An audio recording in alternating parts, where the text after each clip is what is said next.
Bena Angwa, secrétaire adjoint de la Fédération camerounaise de foot, aurait-il eu des problèmes avec le secrétaire général ou avec le président de la FECAFOOT? Point d'interrogation. Mesdames et messieurs, bonjour. Bienvenue sur ces rubriques du jour. Nous allons décrypter sur la lettre de démission de M. Bena Angwa.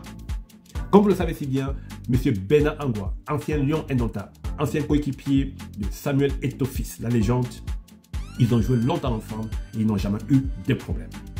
Selon mes informations, depuis qu'il a déposé sa lettre de démission hier, j'ai pris le temps d'appeler mes sources pour pouvoir avoir des infos afin de pouvoir causer avec vous. Le dessous des problèmes, je ne peux pas l'étaler ici parce qu'on se dit toujours, le linge sale se lave en famille.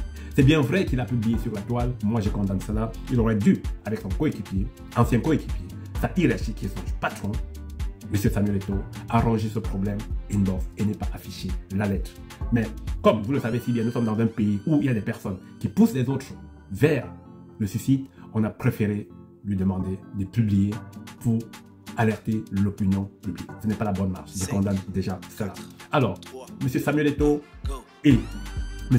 Bena Angwa n'ont pas de problème. Le secrétaire général et le secrétaire adjoint n'ont pas de problème, mais il y a un problème qui se cache en dessous. Donc, mais je voulais dire en sorte que ceux qui sont en train de tirer sur M. Bena Angwa qu'il voulait être secrétaire général, non, arrêtez. Il n'a jamais souhaité.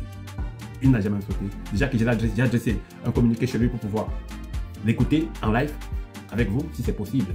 S'il accepte, je vais programmer le live très prochainement sur ma page YouTube. Donc je disais en passant, les amis, il n'a jamais cherché à être secrétaire général. Il a accepté le poste d'adjoint et il y a des petits problèmes internes qu'il n'a pas supporté. Il a préféré déposer sa démission. Il a joué longtemps avec Samuel Eto'o, ils n'ont jamais eu de problème. Et vous le savez si bien que c'est un monsieur, quand on a eu besoin de lui par le passé, quand la FECAFOOT a eu besoin de lui, il était là la nuit comme le jour. Vous l'avez vu avec tout ce problème autour de l'équipe nationale, Marc Brice, l'hôtel booké, les joueurs vont dormir où, qui prend le sac, qui ne prend pas le sac, quel joueur ira pas où, il était toujours là. Ce n'est pas un problème de finances parce qu'il a été toujours rémunéré.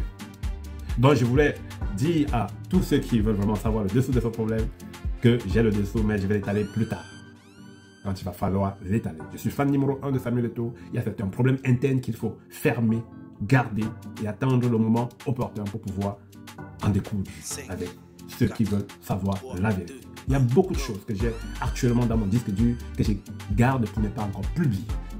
Donc mes chers frères et sœurs, restons dans la paix et un nouveau secrétaire adjoint doit être nommé. M. Bena Angwa va continuer son chemin et peut-être il va revenir tôt ou tard à la FECAFOOT ou peut-être dans le monde du football camerounais. Tout ce que nous pouvons souhaiter, c'est que Samuel Eto'o aille en avant et qu'il puisse continuer à lever le football africain, le football camerounais au plus haut niveau comme il cherche à le faire. Et que ces détracteurs puissent rester toujours sous ses babouches. Mesdames et messieurs, partagez. C'était votre humble serviteur, votre coach sportif, l'homme à la barre, mais qui a toujours son métal pour survivre.